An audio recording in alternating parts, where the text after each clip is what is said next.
Hello friends. Adani group में आज भयानक गिरावट हुआ और सुबह मुझे तो पता नहीं था कि क्या हुआ exactly. I received call from my friend कि अदानी में अच्छा खासा गिरावट हो रहा है। फिर मैं जब चार्ट्स चेक किया फिर देखा कि -15%, -10% खतरनाक खतरनाक गिरावट हुआ है। उसके बाद फिर मैं थोड़ा सा डिग किया कि एग्जैक्टली हुआ क्या है। देन आई रिसीव्ड, सुचेता दलाल ने ट्वीट की है कि वो अदानी ग्रुप का नाम डायरेक्टली ली नहीं है, बट वो जितना हिंट दी है क्लियरली पता चल जाएगा कि कुछ हुआ है।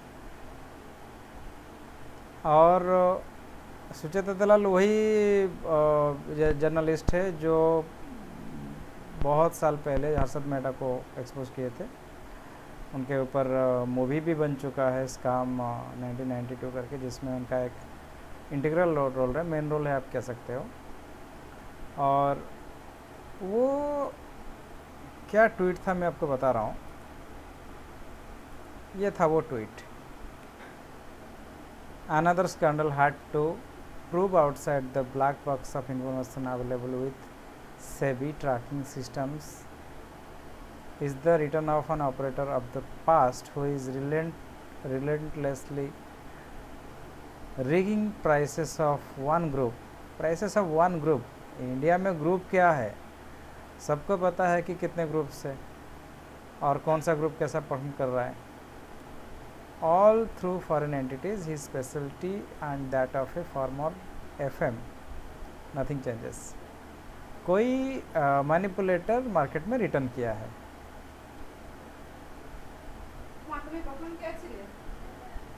यहाँ पर वो क्लियरली मेंशन कर रहे हैं return of an operator of the past. तो अगर हम ऑपरेटर की बात तो ये करेंगे कि there are two big operator जिनको पकड़ा गया था। One was Harshad Mehta and another was Ketan Parekh. अभी पता नहीं वो किसको हिंट कर रही है। Harshad Mehta is no more. ये एक आर्टिकल है जिसमें कुछ चीज़ें थोड़ा दिखता है कि इनका जो फॉरेन इन्वेस्टर्स है वो पैसा कहाँ से आ रहा है। किसी का वेबसाइट नहीं है, किसी का कुछ प्रॉपर रेफरेंस, प्रॉपर प्रेजेंस नहीं है। Entities registered at the same address in Port Louis and do not have websites, fund based out of Mauritius. तो यहाँ पर हिंट मिलता है कि कुछ गड़बड़ है। और एक चीज़ जो ये था कि बहुत लोग डाउट कर रहे थे कि जो फ्री फ्लोट है, फ्री फ्लोट पे थोड़ा सा डाउट था कि भाई वो फ्री फ्लोट का हो क्या रहा है। तो ऑल टोटल ये आज का स्क्रीनशॉट है, आज सुबह का। Adani gas -5%, Adani green -5%, Adani ports -17%, Adani enterprises -25%, Adani trans -5%, Adani power -5%। सारा पूरा ग्रुप का शेयर में भारी गिरावट हुआ है। मुझे याद है जब ये ग्रुप चढ़ रहा था तो फिर मैं इससे दूर रह रहा था और काफ़ी दोस्तों से बात होता है कि भाई इसमें इन्वेस्ट करें कि ना करें। और मैं भी इंफॉर्मेशन चेक करता हूँ, ज़्यादा समय नहीं दे पाता हूँ, इसीलिए मैं समरी चेक करता हूँ, एक्सपर्ट्स ओपिनियन चेक करता हूँ। तो इसमें मुझे कहीं से भी बाय का ही नहीं मिला था कि भाई स्टॉक बढ़ रहा है खरीद लो, कोई नहीं बोला था। आप यूट्यूब में पुराने वीडियो जो चेक कर सकते हैं तो सब एडवाइस किए थे कि भाई इसका वैल्यूएशन के लिए वेट करो, अभी तो अच्छा खासा बढ़ चुका है, अभी इसमें इन्वेस्ट करना सही होगा नहीं होगा वो आपका डिस्क्रिप्शन है। लेकिन कोई क्लियरली नहीं बोले थे कि नहीं बढ़िया कर रहा है और आप खरीद सकते हो। ऐसा चल मैं कहीं देखा नहीं। और मैं खुद भी जब देखता हूँ कि अगर कोई भी स्टॉक 15-20% से ज़्यादा भागता है एक साल में तो मैं थोड़ा डिफेंसिव हो जाता हूँ। I am a defensive investor. मैं निफ्टी 50 में ज़्यादा इन्वेस्ट करने की कोशिश करता हूँ because they are at the top. और अगर उससे छोड़ के और किसी में इन्वेस्ट करता हूँ तो फिर मैं उसका पूरा कुंडली देखता हूँ कि भाई अच्छा स्टॉक है या नहीं है, 10 साल में कितना दिया, 5 साल में कितना दिया। कोई एक साल में चढ़ गया वो उसका रिज्यूम नहीं हो सकता है कि आप सोचिए कि अगर कोई स्टॉक एक साल में 100% कर दिया तो आप सोचिए कि मतलब वो तो 5 साल में वर्ल्ड नंबर 1 हो जाएगा अगर ऐसे रफ्तार में कोई प्रोग्रेस करता है।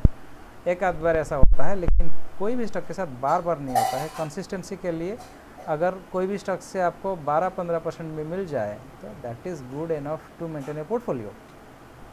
तो मैं उसी हिसाब से वर्कआउट करता हूँ, और यही रीज़न था कि मैं अदानी का कोई भी स्टॉक में इन्वेस्ट नहीं किया था। I was waiting for on entry time, और ये तो इतना चढ़ गया था, फिर अभी तो 6 महीने तक मुझे कोई एंट्री दिख ही नहीं रहा था। और इसमें मेरा एक दोस्त से बात हुआ, वो परेशान था कि भाई आज इतना बड़ा जो ड्रामाबाजी हुआ है इसमें क्या करें, स्टॉक को होल्ड करें या एग्ज़िट करें। मैं उसके साथ बात किया कि भाई ख़रीदे कब थे। मैं 1 साल पहले ख़रीदा था, 1 साल पहले ख़रीदा था, ये ड्रामाबाजी तो अभी अभी हुआ है। ये जो भी कुछ, अगर इसमें कुछ मैनिपुलेशन हुआ हो या फिर कुछ भी, अगर इसमें, मैं क्लेम नहीं कर रहा हूँ, लेकिन अगर स्पेकुलेट करें कि इसमें अगर कुछ गड़बड़ी हुआ हो based on this information available, तो ये कुछ ही महीनों का काम है। और पहले ये सब चीज़ों में ऐसा नहीं था। I had seen A case study that person did bye Adani. जब मोदी गवर्नमेंट आया तो फिर वो अदानी का सारा शेयर में इन्वेस्ट कर दिया। वो तो 7 साल की पहले की बात है। ये 6-8 महीने में अगर कोई इसमें इन्वेस्ट किए हैं तो फिर वो जाल में फंसे हैं। उससे पहले अगर कोई इन्वेस्ट किए हैं तो फिर उनके ऊपर कोई इम्पैक्ट नहीं आएगा। और ये इशू के चलते ऐसा नहीं होता है कि हर स्टॉक में मैनिपुलेशन होता है, लेकिन कोई ऐसा कदम नहीं लिया जाता जिसमें पब्लिक इन्वेस्टर का या फिर इन्वेस्टर हाउसेस का कोई नुकसान हो। तो इन्वेस्टर को आंखों में रख के ही कोई डिसीजन लिया जाएगा। अगर किसी को गिल्टी पाया जाएगा तो जो अभी अभी इन्वेस्ट किए हैं वो तो नुकसान में है, और जो पहले इन्वेस्ट किए हैं उनको क्या प्रॉब्लम है। वो बस वो पूरा एक सामने स्टेज देखे, स्टेज में ड्रामाबाजी देखे। तो अगर आप 1-1.5 साल पहले जाए तो फिर अभी के प्राइस के साथ कंपेयर करो, इतना करेक्शन के बावजूद भी वो लोग प्रॉफिट में हैं। तो लॉन्ग रन के लिए ठीक है। It's a 9.5 lakh crore company. अभी इसमें जो भी मैनिपुलेशन का वैल्यूएशन है दैट इज़ अराउंड 40 और 50,000 करोड़, ऐसे बीच का कुछ अमाउंट है।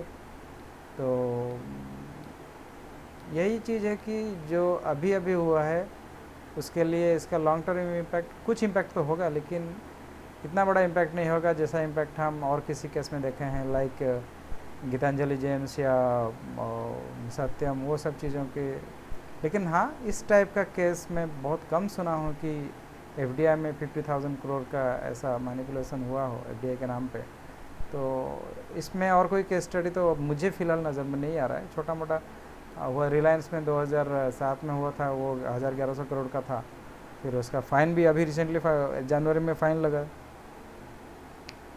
तो ऑल टोटल यही है कि अभी अभी जो लोग एंट्री किए हैं ये शेयर में, उनके लिए चीज़ बदकिस्मती की बात है, और लॉन्ग रन में क्या होगा वो समय आने पर पता चलेगा।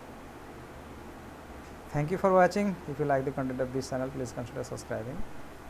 Take care.